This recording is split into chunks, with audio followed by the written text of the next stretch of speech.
So the second movement of the Blue Pearl One World Oratorio is called Evolution 5.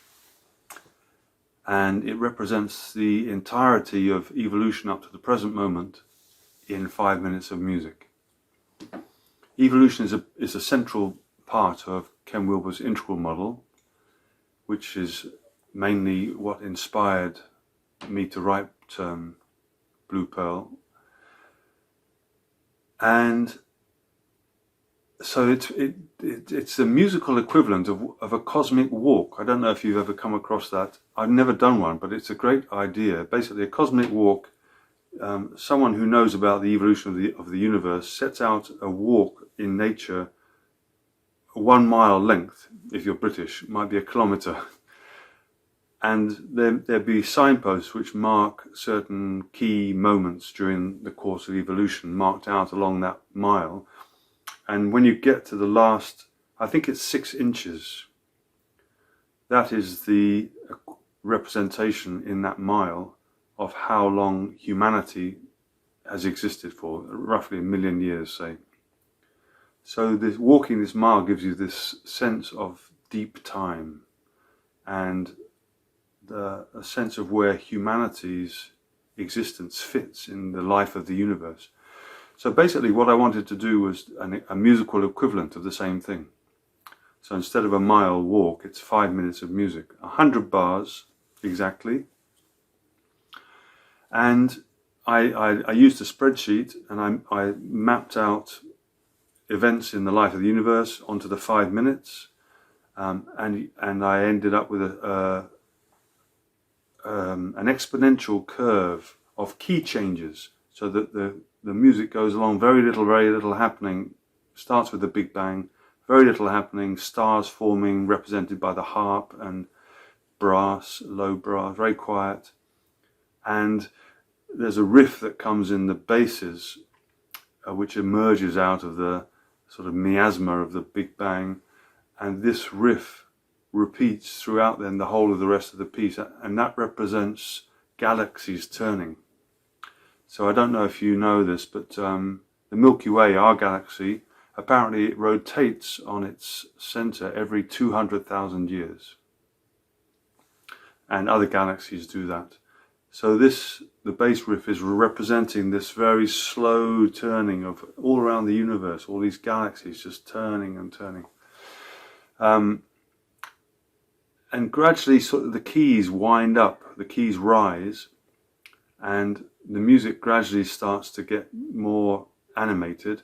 And at 3.5 minutes, the bassoon comes in with a riff which represents the earth forming. And it is the riff from the Blue Pearl movement, the song Blue Pearl, which comes later on in the oratorio towards the end of the first half. And it sounds as, the song goes, Blue Pearl, I turn and I turn, one world, I learn and I learn. So you hear the bassoon give a representation of that motif, and then that continues. And then not long after the bassoon has come in with the earth forming, then the flute and violins come in with tremolando, fuzzing, bzzz sort of thing, which represents life, the beginning of life.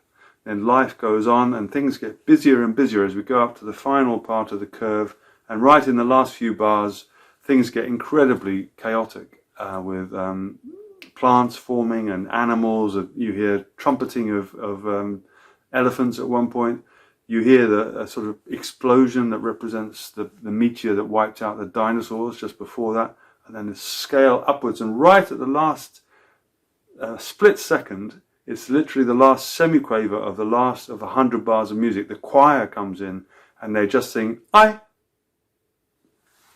and that represents humanity's existence. So after 5 minutes of music and this winding up, what Ken Wilber referred to as the winding up of the cosmos through evolution. So, you know, physicists talk about the universe winding down, the second law of thermodynamics, that everything goes to less and less form, and the universe is sort of dissolving into less and less form. But it's clear in our tiny little corner of the universe, up to now anyway, the universe has been winding up through evolution. So that's what this piece really represents. It gives you this sense of evolution as things becoming more and more complex, and it happens at a sort of exponentially increasing rate. And human consciousness, human awareness, is right at the last moment if you look back at the whole of evolution. So it gives you this sense. It's a bit. The piece can be. You can see it as a guided meditation. The music is very, very minimal to begin with, and you can use your imagination to get into this feeling of the stars coming into life out of darkness, utter darkness. The first stars bursting into life, the galaxies forming, and this slow, slow turning, and this sort of repetition, this cyclical nature of physical. The stars, the galaxies, this turning, and then the earth coming in, which again, of course, turns. And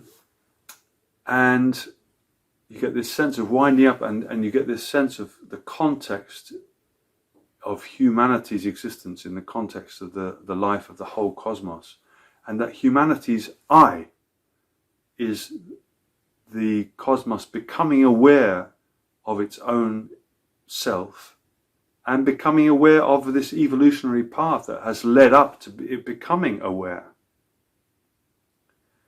So that human consciousness is not a sudden thing in a way, it's a continuity from physical, biological evolution and animal consciousness through to primitive human consciousness, being aware that we are alive in this universe.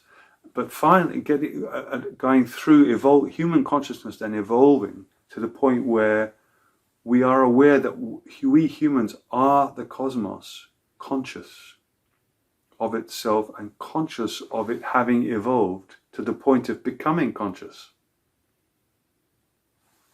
So that's so I can see on my video recording on my phone that's 7 minutes.